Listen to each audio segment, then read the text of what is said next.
गदाधरं पाण्डुरङ्गं शूलहस्तं कृपानिधिं सर्वरोगहरं देवं दत्तात्रेयमहं भजे।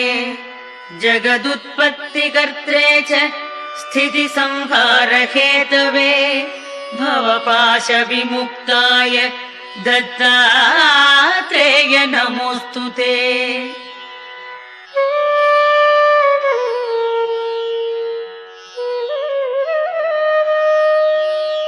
जराजन्म विनाशाय देहशुद्धिकराय च दिगम्बर दयामूर्ते दत्तात्रेय नमोऽस्तु ते।